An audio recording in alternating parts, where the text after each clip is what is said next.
रूस और यूक्रेन के बीच जंग तेज होती जा रही है।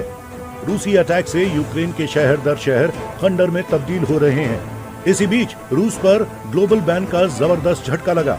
आए दिन कोई न कोई देश रूस पर प्रतिबंध लगा रहा है, जिस वजह से ईरान को पीछे छोड़ते हुए रूस दुनिया का सबसे प्रतिबंधित देश बन गया है। रूस के खिलाफ अब तक सबसे ज्यादा बैन लगाए गए हैं। यूक्रेन पर आक्रमण के बाद अमेरिका समेत दुनिया भर के कई देशों ने मॉस्को को सबक सिखाने के लिए उस पर तमाम प्रतिबंध लगाए और आलम यह है कि महज 13 दिनों में रूस दुनिया का सबसे अधिक अस्वीकृत देश बन गया। कैस्टेलम AI सर्विस के मुताबिक 22 फरवरी से अब तक रूस पर 2778 नए बैन लगाए गए।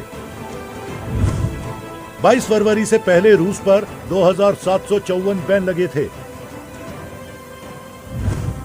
नए प्रतिबंधों के बाद रूस पर कुल प्रतिबंधों की संख्या 5530 से ज्यादा हो गई। रूस ने इस मामले में ईरान को भी पीछे छोड़ दिया है। उसके खिलाफ पिछले 10 सालों में 3616 प्रतिबंध लगाए गए हैं। सीरिया के खिलाफ 2608 प्रतिबंध लगाए गए हैं, जबकि नॉर्थ कोरिया 2077 प्रतिबंध की मार झेल रहा है। यानी पिछले 15 दिनों में रूस पर दुनिया के कई देशों ने ताबड़तोड़ बैन लगा दिए। प्रतिबंध लगाने वालों की फेहरिस्त में स्विट्जरलैंड भी है, जिसने सबसे ज्यादा रूस को आर्थिक चोट पहुंचाई है। स्विट्जरलैंड ने 568, यूरोपियन यूनियन ने 518, कनाडा ने 454,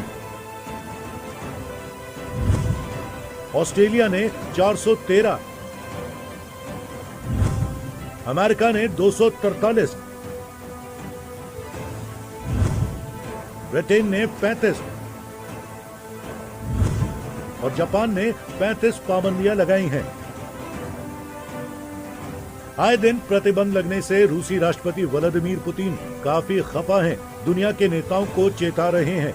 हाल ही में उन्होंने कहा कि ये रूस के खिलाफ लड़ाई के तरीके हैं। ये जो प्रतिबंध आप देख रहे हैं, ये युद्ध की घोषणा करने के बराबर हैं। 24 फरवरी को जब जंग की शुरुआत हुई, उसके कुछ ही घंटों के बाद से दुनिया के कई देश रूस पर आर्थिक चोट करने लगे। अमेरिका ने ताबड़तोड़ बैन लगाने शुरू कर दिए और तो और अब अमेरिका रूस पर तेल के आयात पर बैन लगाने पर विचार कर रहा है। ऐसे में आइए आपको दिखाते हैं कि कुछ अहम देशों ने रूस पर क्या क्या बैन लगाए। अमेरिका ने रूस के 4 बैंकों और 12 कंपनियों पर बैन लगाया।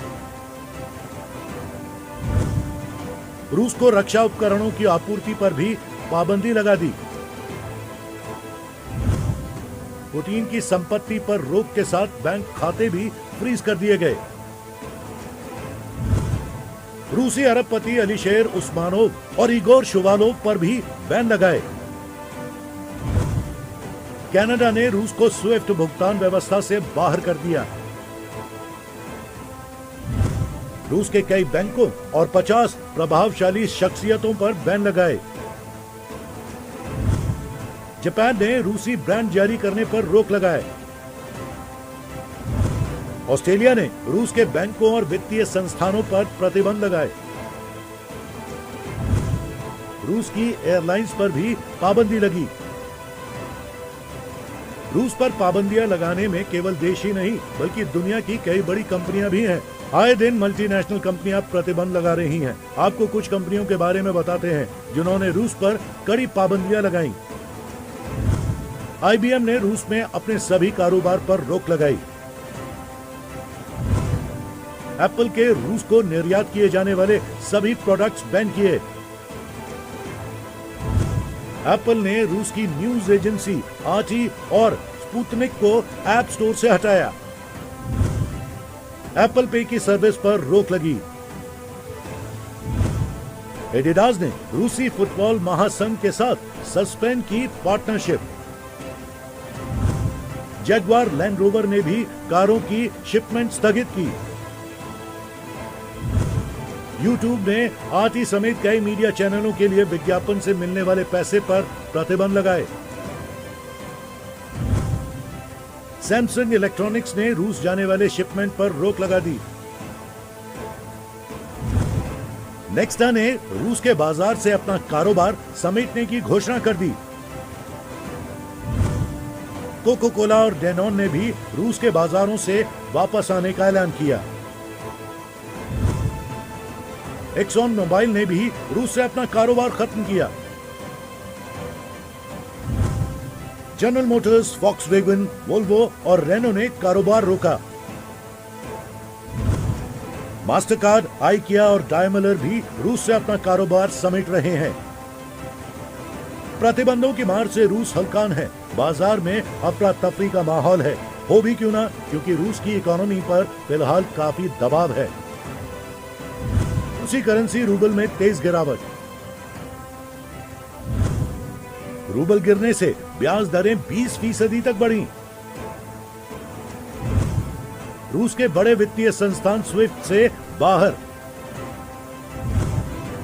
आयात निर्यात पर होगा असर। केंद्रीय बैंकों की 630 अरब डॉलर की संपत्ति जब्त। दुनिया के दबाव और रूस पर लगे प्रतिबंधों का असर पुतिन पर होता नजर नहीं आ रहा। रूस की सेना लगातार आगे बढ़ रही है, यूक्रेन पर भारी बमबारी कर रही है।